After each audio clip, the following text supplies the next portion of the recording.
Well, hello there, and welcome to a Star Wars chat with Jared. I'm a giant Star Wars fan, and I had the privilege last night to go to the Star Wars Rise of Skywalker premiere, and I wanted to talk about it. I'm very passionate about the Star Wars saga, so I have some thoughts about the movie Rise of Skywalker that I would love to talk to you about. Really just vent.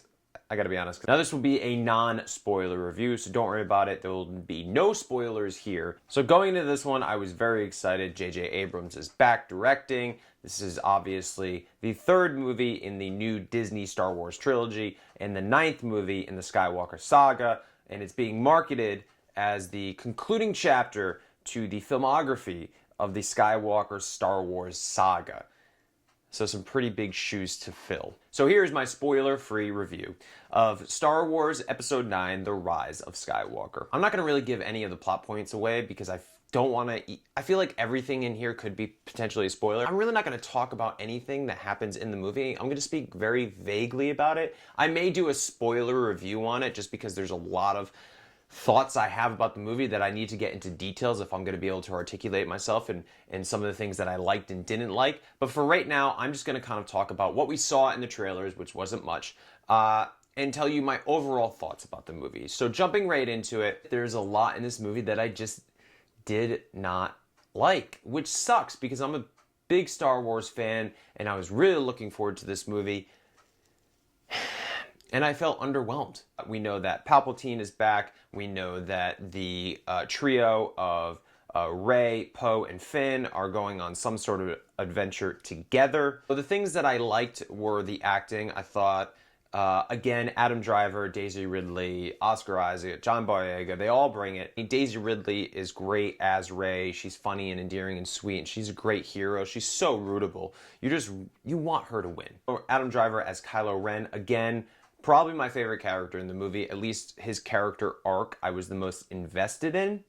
His and Rey's. This movie is definitely fun. It's not boring. It's 2.5 hours long. It does not feel like 2.5 hours. I thought C-3PO was a standout. They gave C-3PO Anthony Daniels more to do in this movie, more screen time. I really enjoyed that.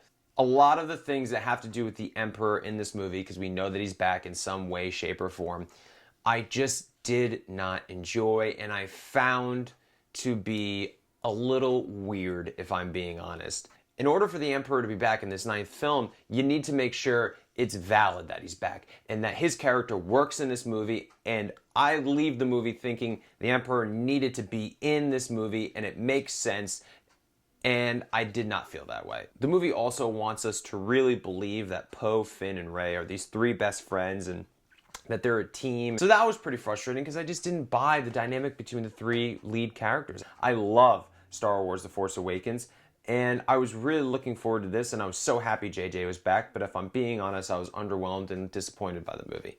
I think the movie is very convoluted. There's way too much going on. There's way too many storylines. And the first 20 minutes, it's just so choppy and the pace is so off because they try to jam so much in there. I even looked at Ashley saying this movie needs to slow down. The movie does find its footing starting in late in the first act and beginning in the second act, but there's still so much happening. It feels like 4 movies into one.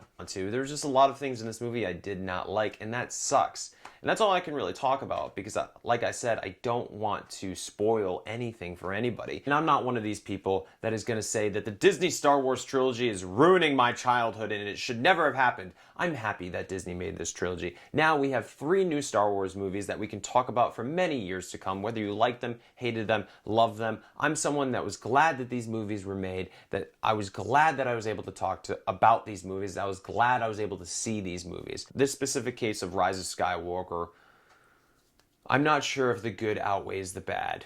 I think the characters are pretty thin. I think the plot is convoluted. I think there are way too many storylines in this movie that, 1, either go nowhere, or 2, were so unnecessary. While a lot of the questions are answered in The Rise of Skywalker, there's also lots of questions left unanswered, and I don't need every question to be answered, but I need some sort of resolution. If I had to give a rating, I'd probably give it 2.5 out of 5 stars, which hurts my soul. So that was my review on Star Wars Episode 9, The Rise of Skywalker. My advice is for you guys to go see it and make your own opinions about the movie.